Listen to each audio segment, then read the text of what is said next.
Muhammad Ali, la leyenda más grande del boxeo. Una fría mañana de enero de 1942, en Louisville, Kentucky, nació un niño que cambiaría la historia no solo del boxeo, sino también de la cultura popular, la política y los derechos civiles. Su nombre al nacer fue Cassius Marcellus Clay Jr., y pocos podían imaginar que aquel muchacho hiperactivo, curioso y obstinado se convertiría en uno de los íconos más reconocidos y polémicos del siglo XX. Cassius Clay creció en un barrio segregado del sur de Estados Unidos, en un entorno marcado por la discriminación racial, pero también por la fuerza de la comunidad afroamericana. Su padre, Cassius Clay Sr., era pintor de carteles y ocasional músico. Su madre, Odace Grady, una mujer piadosa que le inculcó valores espirituales profundos. Desde temprana edad, Cassius demostró una energía inagotable. Pero fue un robo lo que cambió su vida para siempre. A los 12 años, alguien le robó su bicicleta. En su furia, declaró que quería darle una paliza al ladrón. Un oficial de policía que también entrenaba boxeadores aficionados le sugirió canalizar esa rabia en el gimnasio. Así empezó la leyenda. Cassius se entregó al boxeo con una pasión casi religiosa. Su estilo, incluso en su juventud, era peculiar. En lugar de seguir la fórmula tradicional de mantenerse firme y golpear fuerte, él bailaba. Era rápido, esquivo, elegante. Decía que volaba como una mariposa y picaba como una abeja, y lo hacía con una confianza desbordante que a veces rozaba la arrogancia, pero que casi siempre respaldaba en el ring. En 1960, con apenas 18 años, viajó a Roma como parte del equipo olímpico de Estados Unidos. Ganó la medalla de oro en la categoría de peso semipesado. Regresó a su país como héroe, aunque su triunfo no fue suficiente para superar la barrera del racismo. Una famosa y discutida anécdota dice que tiró su medalla al río Ohio después de que se le negara el servicio en un restaurante por ser negro. Aunque la historia fue cuestionada, simbolizaba perfectamente su frustración y la lucha que vendría. Al volverse profesional, Clay no tardó en llamar la atención del público. No solo ganaba, sino que lo hacía con estilo, hablaba como poeta y se promocionaba como nadie antes.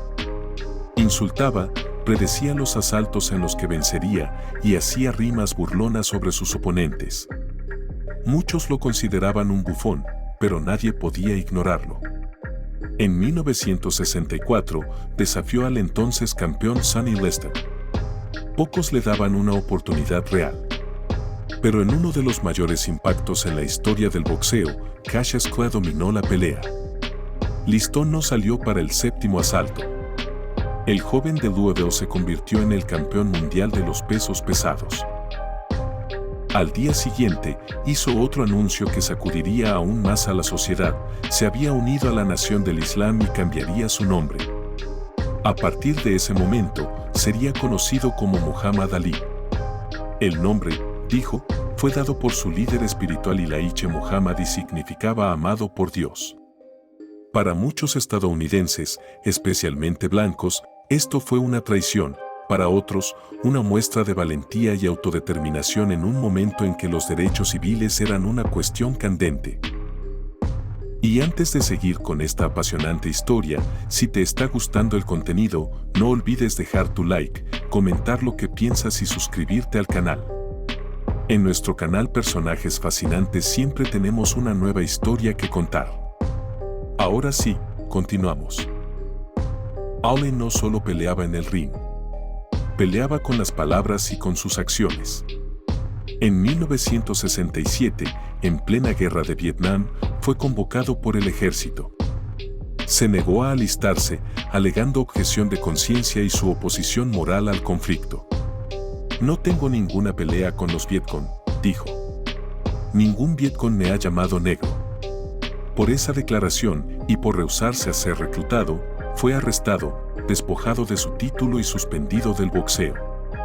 En lo que debían ser los mejores años de su carrera, de los 25 a los 29, estuvo fuera del ring, sin pelear, pero aún más presente que nunca en el debate público. Su caso llegó hasta la Corte Suprema, que finalmente falló a su favor en 1971. Ali regresó al boxeo como un hombre aún más maduro y comprometido. Ya no era el joven invencible de antes, pero conservaba su astucia, su resistencia y sobre todo su espíritu indomable.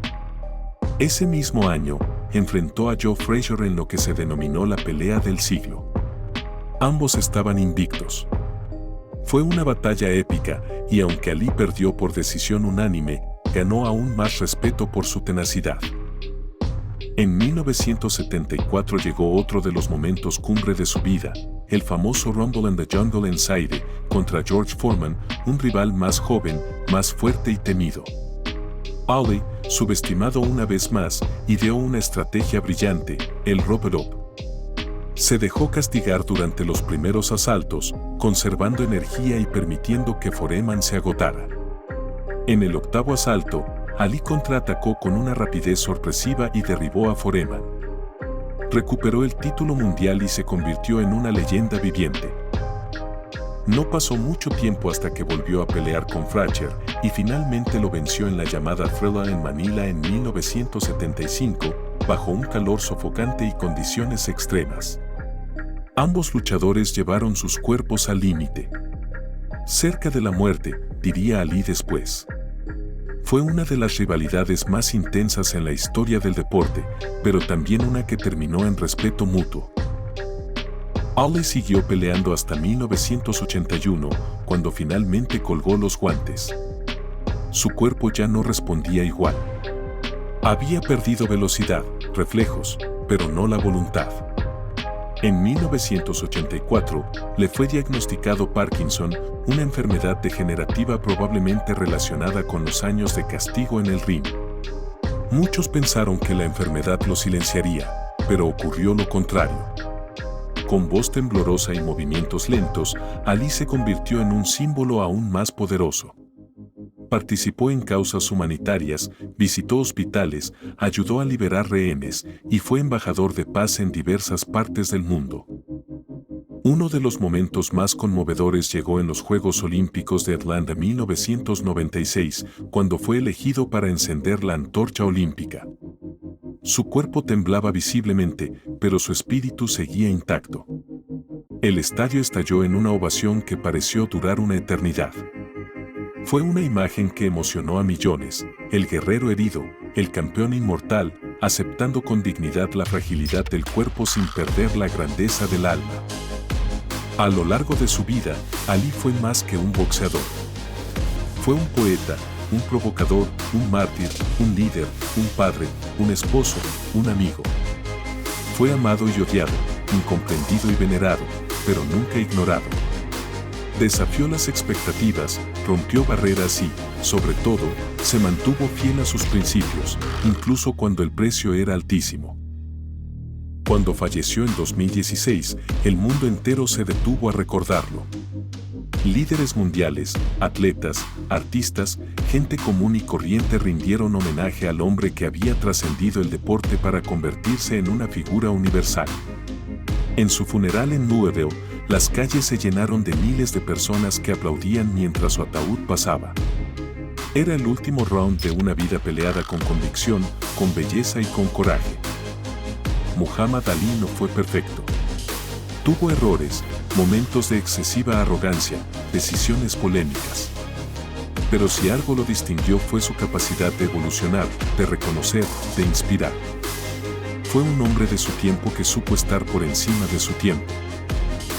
Hoy su legado sigue vivo. En cada joven que se niega a quedarse callado, en cada deportista que se atreve a opinar, en cada persona que defiende su identidad con orgullo. Porque como él mismo dijo una vez, los campeones no se hacen en los gimnasios. Los campeones se hacen con algo que tienen en su interior, un deseo, un sueño, una visión. Ali tuvo todo eso. Y mucho más. Fue el más grande, no solo por lo que logró con sus puños, sino por lo que significó para millones. El hombre que voló como una mariposa, picó como una abeja y tocó el corazón del mundo. Gracias por acompañarnos en esta fascinante historia sobre la vida de Muhammad Ali. No olvides suscribirte al canal para no perderte el próximo video y cuéntanos en los comentarios qué personaje te gustaría que exploráramos en el siguiente episodio. Nos vemos pronto.